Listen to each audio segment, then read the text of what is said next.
नमस्कार दोस्तों। आज की लर्निंग में हम लोग जानेंगे एक यूनिक सा नाम है।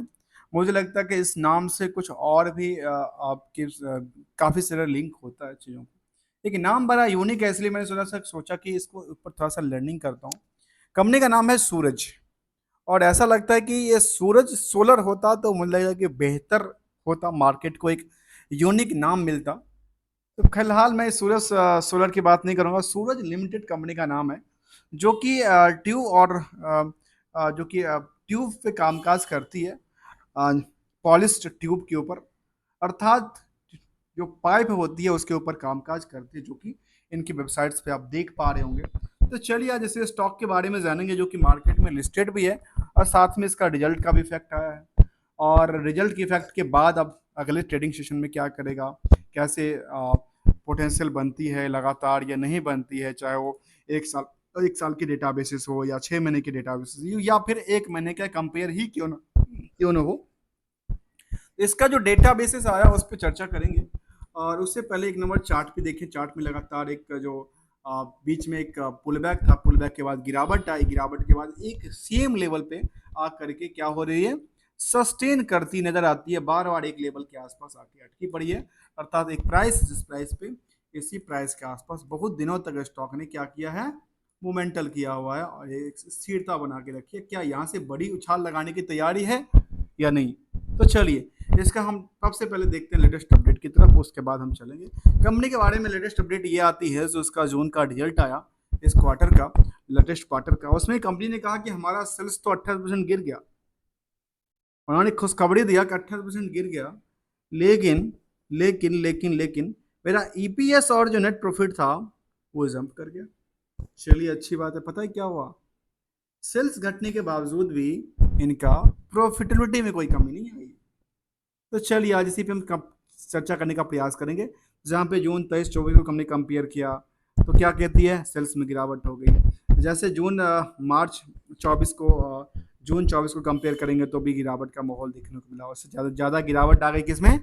क्यू, और क्यू के हिसाब से ज़्यादा गिरावट देखने को मिलती है एक समरी डेटा में से। तो सबसे पहले चलते हैं, मार्केट की पोटेंशियल बनती नजर आती है या नहीं नजर आती है? तो देखिए जो प्राइसेस है उसको तीन पार्ट्स में डिवाइड करते हैं।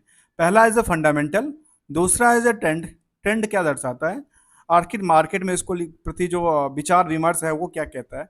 साथ में तीसरा देखा जाए तो वो सेंटिमेंटल क्या कहता है, इनके प्रति कोई पॉलिसीज इनको कुछ इफेक्ट करने वाला, हिट करने वाला, चाहे स्टॉक को हो या इसको बिजनेस को, जिससे क्या उनको क्या करेगा, हिट करता नजर आ सकता है। तो चलिए जो बिजनेस के बारे में हमने देखा वो करती क्या है, कंपनी ट्यूब पर काम करती है, जो कि पॉलिश ट्यूब है उस पर कामकाज करती है। उससे प्रॉफिटिबिलिटी क्या निकलती है उसके आंकलन करेंगे। साथ में ट्रेंडिंग क्या करती है और सेंटिमेंटल में पल पल पल की जो न्यूज आर्टिकल्स और क्या होती है, पॉलिसीज है, उसके ऊपर डिपेंडेंसी बनी रहती है। तो चलिए थोड़ा सा हम लेते हैं फंडामेंटल में, पहला पार्ट्स लेते हैं बुक वैल्यू को लेकर के। जहां फंडामेंटल में बुक वैल्यू कहती है कंपनी का कितना, 66.70 का। वही इसकी इंट्रेंसिक वैल्यू कहती है इसका डबल से ज्यादा, 142। सोचिए, अर्थात इनकी एसेट सोल्यूशन क्या है, काफी बेटर है। चलिए ये तो हो गया एक पार्ट, ठीक है, जो हमने इसको कहां पे रखा है, मिडिल में रखा है, बीच में रखा है। अब आते हैं पहला पार्ट लेफ्ट साइड के लिए, फिर आएंगे राइट साइड के लिए। अब आते हैं एक पार्ट जिसको देखने से लगता है कि अच्छा स्टॉक तो अभी पोटेंशियल बनती नजर आती है। क्यों? क्योंकि इसका आकलन कर देंगे यहां से, कहां से, इंडस्ट्रियल के। इस बेसिस में दोबारा मैं इसको कट करता हूं और आता हूं। देखिए स्टॉक का पी क्या कहता है, अर्थात 19.30 का।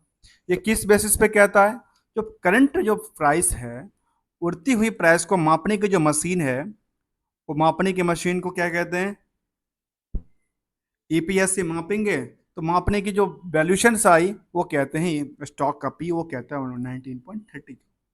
और इंडस्ट्रियल की जो बाकी पेयर्स कंपनी है उसका भी क्या निकल के आती है, 27.6 का। इसके हिसाब से कितना जंप करना चाहिए, नियरली 20 या 60, और 30% ज़्यादा, नियर अबाउट कहता हूँ 30% जंप करता है। मैं नियर लेता हूँ 30% का। तो यदि ये इसको टच करने के लिए इनको 30% की आवश्यकता है, तो मार्केट 30% बढ़ेगी ना।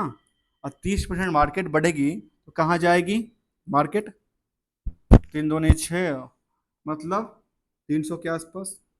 तो नियरली 300 के आसपास जाना चाहिए, जो कि 52 की हाई भी कितना तक लगा चुका है मार्केट में, 319 का लगा चुका है। कि इसकी किसके बेसिस पे कहता है ये, स्टॉक का पी के बेसिस पे कहता है। अगला पड़ाव क्या है इसके लिए, दूसरा इंडिकेटर कहते हैं जिसको कहते हैं debt to equity ratio. Debt to equity ratio के अंदर जो देखने को मिला 0.27 का, तो ये क्या है, इसको कंपेयर किया जा सकता है क्या इसके जो अदर कंपनी पीयर्स हैं उससे क्या बेहतर, ज्यादा ले रख, ज्यादा बर्डन, ओवर बर्डन में है या कम बर्डन में है, ये देखने वाली बात होगी। इसके बाद आर ओ सी कहता है 24.4 का, 0.40 का। आर ओ ई कहती है 19 पॉइंट, मैं इसको 20 मान लीजिए, छोड़िए ना। फेस वैल्यू कहता है 10 का, डिविडेंड का ट्रैक रिकॉर्ड भी है। यदि इस हिसाब से कंपनी का आज काम करती है, अब 500 करोड़ का टर्नओवर बेसिस है, टोटल नो टर्नओवर नहीं, 500 करोड़ का मार्केट कैप है, तो इसका नंबर ऑफ शेयर कितना है, 1 करोड़ 84 लाख का। जिसके बेसिस पे देखिए 10 रुपए के फेस वैल्यू, और वो कितना कमाती है पर शेयर, पर शेयर कमाती है कितना, 12 रुपये 40 पैसे। अर्थात यदि इनको फेस वैल्यू से आकलन करके देखा जाए अर्निंग पर शेयर को, तो उसमें क्या कहती है, कितना परसेंटेज ग्रो करती है, नियरली 124-25% की ग्रो करती नजर आती है। राइट, चलिए आगे। अगला पड़ाव क्या है इसके बारे में, करंट रेशियो के बारे में कहता है कि 1.16 का है। हम आगे चल करके समझेंगे इसको। फिलहाल जो प्रमोटर्स होल्डिंग है 75 कहती है, और प्राइस टू बुक वैल्यू कितने पे है, नियरली 3.5 गुने के आसपास चलती है। कंपनी कहती है सूरज लिमिटेड, जो 1994 में कंपनी बनी थी, and the manufacturing the tube and tube fittings of the basis iron and steels.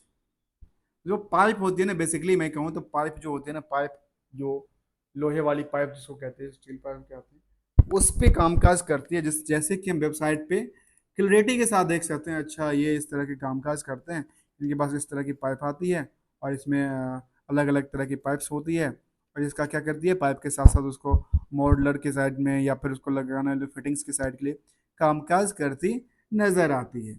चलिए अगला पड़ाव पे। अगला पड़ाव क्या कहता है, अभी तक आपने चैनल को सब्सक्राइब नहीं किया तो चैनल को सब्सक्राइब कीजिए, बेल आइकन को दबाइए, और लेटेस्ट वीडियो के लिए बने रहिए, क्योंकि हम बात करेंगे कंप्लीट स्टडी की विदाउट कोई रिकमेंडेशन को लेकर के। चलते हैं समझते हैं पीयर्स को कंपेयर करने के लिए। तो कहती है पीयर्स को कंपेरिजन के लिए इसमें बड़ी बड़ी कंपनियां में देखा है, रत्नामणि है, मेटल्स हैं, एनएमडीसी स्टील्स हैं, उषा मार्टिन्स हैं, शारदा एनर्जी हैं। तो इन सबको कंपेयर करने के बाद लगता है अच्छा सबसे छोटा स्टॉक कौन है, सूरज लिमिटेड है। और सूरज लिमिटेड यदि सबसे छोटा है, तो सबसे छोटा है तो कितना जंप किया है, 19.33 का, किससे, स्टॉक के पी के बेसिस पे, जो कि कितना कहता है, 26 कहता है। अर्थात इसके हिसाब से तो 20% जंप करना चाहिए ना।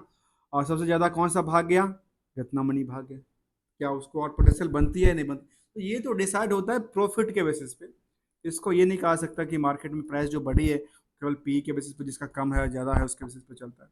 डेट्स क्या आती है, डेट्स के बारे में देखा है तो यहाँ पे डेट्स क्या कहते हैं, कंपनी को ओवरलोडेड है। किससे, चाहे बड़ी बड़ी कंपनी रत्नामणि से देखा जाए, उसके बाद कुछ और कंपनी से देखा जाए, चाहे ना उषा मार्टिन से देखें, या फिर इसको किससे कंपेयर कर किया जा सकता है, बस इन दो तीन कंपनी से कंपेयर करके देखें तो उससे क्या है, ओवरलोडेड है। इसका प्रॉफिट का पार्ट क्या हुआ, एक और गिर गया। चलिए क्वार्टरली डेटा इसके बारे में क्या कहती है। क्वार्टरली डेटा में जब हम देख रहे थे, अभी जैसे रिजल्ट इसका आया, रिजल्ट के वजह से कंपनी ने कहा कि हमारा क्या हो रहा है, जून टू जून में क्या हो रहा है, हमारा डिक्रीज कर गया सेल्स। तो सेल्स तो डिक्रीज कर गया, और केवल जून टू जून में डिक्रीज नहीं किया, इसको यदि देखा जाए तो मार्च से भी डिक्लाइन करती है, दिसंबर से भी करती है, सितंबर से भी करती है, मतलब इन सभी क्वार्टरों से लगातार क्या होती है, एक डिक्रीज करती नजर आती है सेल्स में। अब इसके बेसिस पे नेट प्रॉफिट क्या होता है, 5 करोड़ 70 लाख, ये था 6 करोड़ 7 लाख, 6 करोड़ 74 लाख। मतलब क्वार्टर ऑफ क्वार्टर जो है वो एक लगातार बिल्डअप नहीं हो पा रही है, जो कि अलग अलग टारगेट होता है, तो टारगेट के बेसिस पे कामकाज नहीं कर पा रही है, जिसकी वजह से वो क्या हो सकता है, गिरावट देखने को बनती है। अगले पड़ाव पे आते हैं जिसका नाम है profit loss in the yearly basis. इसके बारे में कहती है क्या, इसके बारे में कहती है जो लगातार जो 24 का डेटा था उसमें क्या हुआ, 23 से गिरावट आ गई। लेकिन 22 से क्या था, जंप था। 18 से 19 से क्या था, जंप था। मतलब यहाँ पे कुछ टाइम फ्रेम में अच्छा देखने को मिला, कुछ में देखने को नजर नहीं आया। अगला पड़ाव पे आते हैं। अगला पड़ाव है प्रॉफिट की बात। तो प्रॉफिट के बारे में कहते हैं ओवरऑल पूरे साल में 22 करोड़ का प्रॉफिट बनाया, अभी 12 महीने में 23 करोड़ का प्रॉफिट बनाया, इससे पहले 20 करोड़। मतलब प्रॉफिटेबिलिटी के बेसिस पे देखा जाए तो ये आंकड़न क्या कहती है, एक बिल्डअप होती नजर आती है। चलिए अगला पड़ाव पे। अगला पड़ाव कहती है इसके बारे में, किसको लेकर के, बैलेंस शीट को लेकर के। बैलेंस शीट में हम क्या देखने वाले हैं पता है, बैलेंस शीट में सबसे पहले देखेंगे इसका बोरोइंग्स का पार्ट का क्या होगा, बोरोइंग्स की पार्ट का स्टेटस क्या है। इसके बाद इनकी पेबल्स के पार्ट और रिसीवर्स के पार्ट में क्या ऐसा कुछ है जो कि उनको कहाँ पे हिट कर सकता है, इनको हिट करता नजर आ सकता है। तो चलिए जानते हैं इसके बारे में। अब आते हैं पहला पड़ाव, ये जब बोरोइंग्स पार्ट में, बोरोइंग्स पार्ट में क्या हो रही है, बोरोइंग्स पार्ट में उन्होंने क्या किया, डेवलप कर लिया फंड को, शॉर्ट टर्म बोरोइंग्स इन्होंने इंक्रीज कर लिया। ठीक है। अब आते हैं दूसरे प्रदान पे। दूसरा प्रदान करता है इसके लिए जो कि इन्वेस्टमेंट पार्ट में नियर अबाउट द कितना 25 करोड़ का इन्वेस्टमेंट बढ़ा दिया। और देखा गया कि किसमें फिक्स एसेट्स के अंदर, और इन्वेस्टमेंट पार्ट कुछ ऐसा, इन्वेस्टमेंट पार्ट में 14 करोड़ के आसपास देखने को मिला कि बिल्डअप हुआ है। और अदर क्या कहती है, अदर लाइबिलिटी में, अदर एसेट्स के अंदर, अदर एसेट्स में ये देखने को मिला ट्रेड रिसीवेबल कितना है इसके पास, 34 करोड़ का है। कई दफा ना ये टच कर जाती है, जो किसी बिजनेस को चलाने में जो डेटर्स का पार्ट है, जिस पे ऑलरेडी क्या किया हुआ है, प्रॉफिट बुक हो गया, उस प्रॉफिट बुकिंग के बाद वो मार्केट में पैसा फंसा भी हुआ है, कितना, 34 करोड़ का। जबकि इनका टोटल सेल्स कितना हुआ था इस साल में, इस साल में टोटल सेल्स था इनका 331 करोड़ का, और प्रॉफिट बना था करीब 22 करोड़ का। अर्थात प्रॉफिट से भी ज्यादा मार्केट में पता है पैसा फंसा हुआ है। और ये एक इंडिकेटर देता है किस चीज को लेकर के, एक निगेटिव इम्पैक्ट करता नजर आता है, किसको लेकर के, इसको लेकर के। चलिए अगले पड़ाव पर। अगला पड़ाव क्या कहते हैं इसके बारे में।